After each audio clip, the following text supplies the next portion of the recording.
Get ready to be taken on a tropical journey through the most beautiful destination that I have come across in all my 3 years of travel. This right here is the Philippines. Having spent almost 4.5 months, 3 separate visits in the country, I've seen and done a lot of things here, and because of my recent trip here, it was time to update my top 10 to the Philippines with the 2.0 version. Strap yourself in and get ready for what will be your next tropical adventure, the Philippines. Let's hop right into it with number 10. Cresta De Gallo. This is going to be an island that 95% of you have never heard of before. The reason being because, well, it's probably just about the hardest island you can ever try to get to. I spent about 3 days of travel just to get here. There were no given routes. You basically had to completely wing it and just show up, hope that everything would work out. But one of the great things about traveling the Philippines is that the locals will stop what they're doing in a heartbeat to try to help you out. So getting around even the off the beaten path kind of places is still possible here, but you really need to want this. So why should you go out of your way to find Cresta De Gallo? Well, I think the drone shots will speak for themselves. When you show up on this island, you feel like you're on Castaway. You feel like you are stranded in the middle of nowhere. You might as well start screaming Wilson because there ain't no one coming. We were fortunate enough that day to have had the sun on our side, and we got a remarkable sunset. We watched it on this narrow white sand beach. Cresta De Gallo is for those who are willing to go the extra 1,000 miles to see true beauty. Now, let's move on to number 9. Number 9 is one that most of you know very well and have seen on your Instagram as it's currently blowing up, and that is beautiful El Nido. El Nido is one of the most talked about destinations in all of the Philippines, and with that being said, that's why it's not making the top 3 and not even the top 5. I'm putting it all the way at number 9 because right now El Nido is facing a very well-deserved tourism boom. This place is Avatar meets your craziest dream. Incredible, dramatic limestone mountains just jutting out of emerald blue waters. It really makes no sense how everything that's beautiful is in one place, but that is what El Nido is all about. El Nido is particularly well known for its island tours. You've got Tour A, which is probably the most popular, where you get to see Small Lagoon, you get to see Big Lagoon. Out of my 3 trips to the Philippines, I've been to El Nido every single time, 3 years in a row, and I've seen that constant increase in tourism. If you're in a large enough group, my recommendation is to actually just rent out your own private boat. The big advantage to that is that you don't need to follow the path that everyone else is following. And one of the great things of having your own private group is that you can call the shots. You don't need to follow everyone else. You can just go to your own islands and make your own adventures. After seeing Small Lagoon, we actually asked our driver just to take us to a private island. We had lunch on this island, pretty much just us and another boat. Overall, that was for me the best way to enjoy El Nido. But one warning is that you might miss out on the social atmosphere that can happen when you have a great tour group. I've also had one of my best ever dives here in El Nido. I saw barracuda, sea turtle, I believe I saw a seahorse, a bunch of other incredible marine life. This was definitely a remarkable diving spot. There's one other thing that you cannot miss if you go to El Nido, and that is the beach called Nakpan, the most beautiful beach in the entire world. Number 8 is the island of Bohol. Bohol is one of the most diverse islands you will see.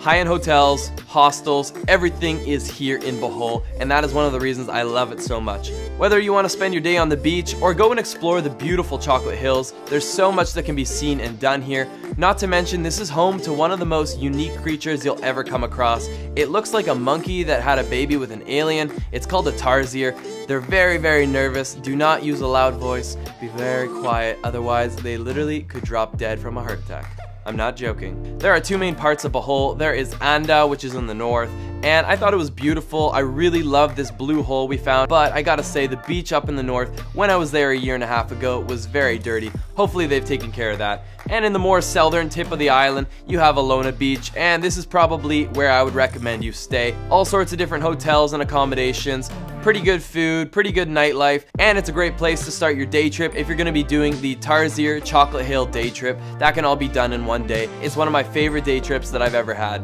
Now number 7 is definitely for all you lovers out there. This is the secret hideout of Palawan. Port Barton is in between El Nido and Puerto Princesa, and it's only about a 4-hour drive away from El Nido. It's definitely one of my recommended places for you if you're the kind of person that wants to relax, that wants to have a romantic retreat and do a whole lot of nothing. How I best describe Port Barton is candlelit dinners on the beach and lights out by like 9 p.m. There's a couple bars on the beach, so it's not to say everything shuts down. Unfortunately, my time there was very limited and I did not get to do the island hopping tour, but I've heard it's one of the better ones, so definitely try and check that out. There's also known to be a lot of sea turtles in this area, so do a bit of snorkeling and you may very well encounter yourself with one of those dudes. Finding Nemo. Alright, for number 6, I'm actually going to do a two-part because these two islands are very close by and they would definitely make an incredible trip. But let's start it off by talking a little bit about Tablas, a place that is literally so unknown that I have to say I feel a little bit proud that I even found it. Tablas is a dormant but beautiful island. It's made for you to explore. Bring your friend, get a scooter, and go explore this island because it has so much to offer. Incredible white sand beaches, beautiful sunsets, you will find it all here in the island of Tablas. And one of my major finds on this island here was this resort right here named Footprints. If you're going to Tablas, they are my #1 recommendation. Now, just a short 1-hour boat ride away from Tablas is the island of Romblon, and on Romblon is one of the most beautiful beaches I've ever seen. This is Bonbon Beach. These are the moments that live with you for the rest of your life, and it made coming all the way off the beaten path completely worth it. With that being said, it's actually not that hard to get here. Even though these two islands are definitely off the main tourist path, they are actually super easy to get to. I flew direct Manila to Tablas in like 1 hour and 10 minutes using Cebu Pacific. And Cebu Pacific is the #1 airline in the country. They were my go-to airline for my travels across the Philippines. And the awesome thing is they even fly internationally to places like Seoul, Hong Kong, Singapore, Bangkok, and even Australia. I definitely recommend taking a bit of a wild card on your next trip and trying out these two islands. Number 5 is the extremely underrated Dumaguete. And I've actually had the pleasure of going to Dumaguete on 2 separate occasions. And the great thing about Dumaguete is not necessarily Dumaguete itself, but what surrounds it. It has Apo Island, which literally means Sea Turtle Island. It has Siquijor Island, which is a remarkable voodoo witchcraft island that has slowly become more popular by tourism. It's also relatively close to one of my favorite discoveries in the entire country, known as Manjuyud Sandbar, or as I tried to coin it, the Maldives of the Philippines. And there's one particularly great day trip in Dumaguete, and that is Casaroro Falls.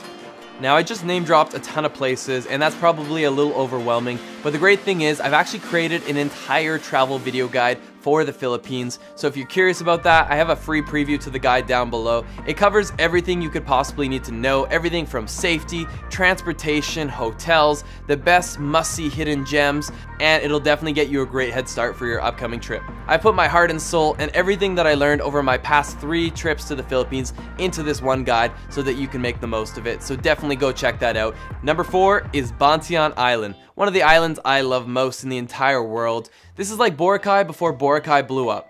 Bontang's not exactly the easiest island in the world to get to, but the slight challenges that come with getting there are 100% worth it. That seems to be a trend here. The more you put into getting there, the more you're gonna enjoy it, and typically it also means the less people that will be there. And if you're like myself, it's great to have a beautiful white sand beach to just yourself and a handful of other people. For me, that's what travel is about. It's about experiencing the things that few others have seen, and Bontang is certainly one of those places. You'll definitely want to rent a motorbike because the island could probably take you as much as like 5 to 6 hours just to go around. It is definitely a full day trip just to scratch the surface of this island. The people of the Philippines are extremely kind, and it doesn't matter what road you follow down. Typically, they always greet you with a massive smile, and don't be afraid to pull over and actually have a conversation with them. I remember in Bontang stopping at a random little market and just sitting down and having a beer with a few of the guys. Even though there was a bit of a language barrier, they really appreciated me making the effort to talk to them, and for me, it was one of the highlights of my entire day. So definitely try and make friends with the locals. A couple of the notable locations on the island are this abandoned building here, right on the water, and in typical Philippines nature, we have got some incredible blue water with the saturation on full boost. It's definitely a very relaxing island, so enjoy a world-class sunset in one of my favorite islands in the entire world. Alright, we are now heading up to the podium. The bronze medal, number 3, is going to Barian. Nothing but beautiful blue water that's formed its way through the rocks. You can do some incredible cliff jumps into the canyon. The water has even eroded away at some of the rock, and it's made for some crazy water slides that go right into the refreshing waters. Now you would think this would be the end of the experience, but there is actually a cherry on top, and that is at the very end of the canyon. You arrive at what is the greatest waterfall that I think I've ever seen. This right here is Kawasan Falls, also known as the Gatorade Factory. Weather dependent, when you visit, the bluest of waters will be flowing into this little area at the very end, and this is the result. It's definitely becoming a bit more of a mainstream destination, so try to coordinate and figure out the low times to visit, but even if you have to share it with other people, this is still an unforgettable experience. Now most people would celebrate if they got a silver medal, if they made the podium, but Karan, please don't cry. You're still extremely beautiful. Number 2 is going to the dreamy island of Karan. Look at these drone clips, look at these lagoons, look at this water. It is very similar to what you saw in El Nido, but the remarkable thing about Karan is that it's not as busy as El Nido. So everything that was great about El Nido is here, but with less tourism. Only 2 of the 11 lakes on the island are accessible to the public. Not even the locals can swim in those other 9 sacred lakes. There's a lot of history here, and there's even said to be a giant octopus that swims in these waters, so always be looking behind you when you're in the lagoons. There are 3 main things that you must do in Karan, and the first 2 can be done in one day trip. There's actually a shipwreck and Pass Island day tour, where you start off the day by free diving into a sunken Japanese warship, if you can hold your breath long enough. And secondly, you end off your day here at Pass Island, one of the most beautiful islands that I think I've ever seen. Nothing but beautiful white sand beaches surrounded by cerulean blue waters and a whole lot of nothing to do. They even had an island wiener dog. That was definitely the cherry on top to Pass Island. And the third thing that everyone will end up doing if they go to Karan is of course the lagoon tour. The lagoons here are out of this world. There's many island tours that are offered, but the one that I took me to these beautiful lagoons. It took me to the incredible Kalagaman Lake, and they even showed us a secret lake where we had to swim under one of the rock structures to access. If the weather is right, you will never be able to find something more beautiful than this, period. Now guys, let us find out who has pushed Karan off of the #1 spot in last year's top 10. Drumroll please. Number 1 goes to the unbelievable island of Sharkow. Sharkow, also known as Cloud 9, is surfers' paradise.